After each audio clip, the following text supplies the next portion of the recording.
During that time, Mr. President, when Senator Lito Lapid was telling his story, I was tempted to stand to share my own personal experience. But I did, Mr. President. I restrained myself. I waited for this moment. You see, Mr. President, my wife, Helen, and I,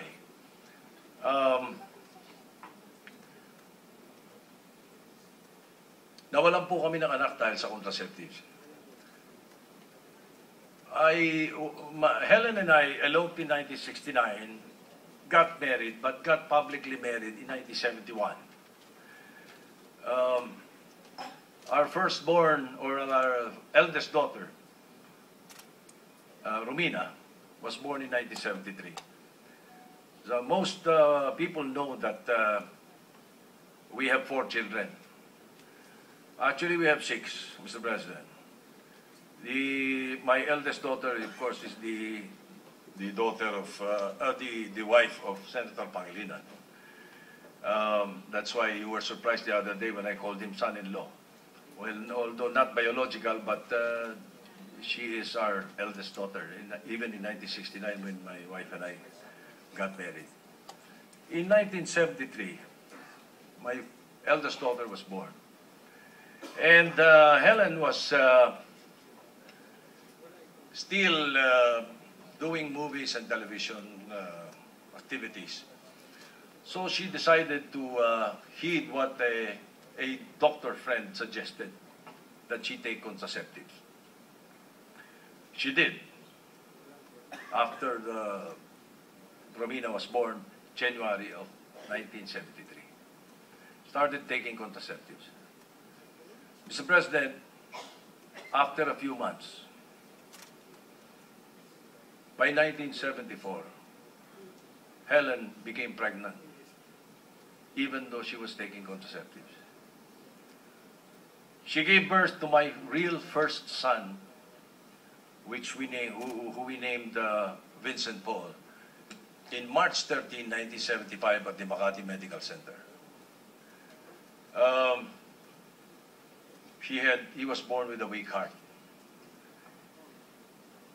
He needed blood transfusion every now and then. His blood was type A positive, the same as mine and my father and my other brother. That's why we had to give him a blood transfusion. Blood transfusion po siya every day. He stayed in the hospital for 5 months since birth. Nakauwi na si Helen, nandoon pa rin yung baby namin. Kauna-unahan kong anak na lalaki. I visited him every day. I went to the nursery every day, but before that, I always go to the chapel, pray for him, and go visit him. Stay for an hour or so. Every now and then, kasama ko po si Helen. After 5 months, he passed away. Nung binabanggit ni Senator Lapid yung namatay siya ng anak, 9 years after 9 years old namatay. Si Senadora Pia namatayan din po ng anak. After 9 months namatay anak niya. Nalulungkot po ako marinig sa kanila yun.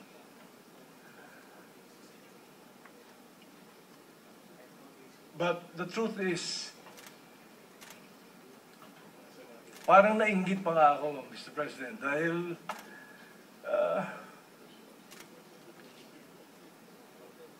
mabuti pa nga sila na hawakan nila eh.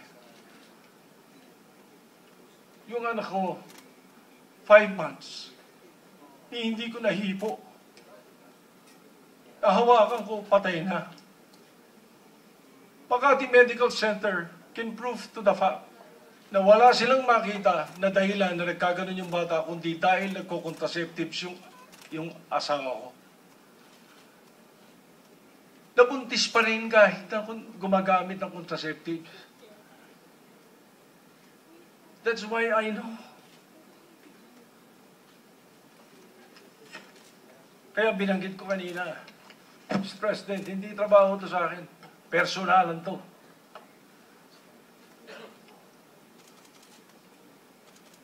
Pinanganak yung anak kong lalaki but he never left the hospital.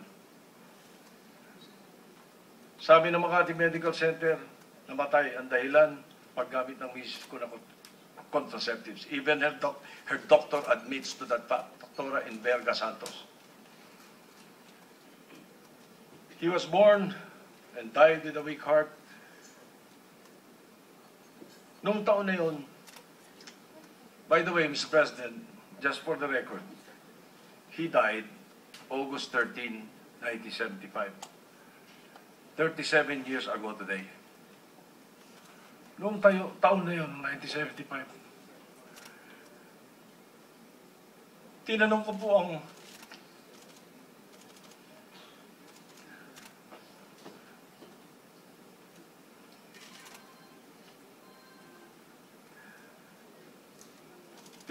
Panginoon Diyos, ba't nangyari sa akin yun? Gusto ko magkaroon ng anak na lalaki. Ba't kinuha niyo sa akin? Tinanong pa siya. Wala akong nakuha sagot, Mr. President. 37 years after, binigay sa akin ng Panginoon Diyos ang sagot. Kasi pala, magiging misyon ko pala to. Ito pala ang dahilan para ipaglaban ko karapatan na mabuhay ang maraming inosenteng bata na kikitilin ang buhay nitong bill na ito.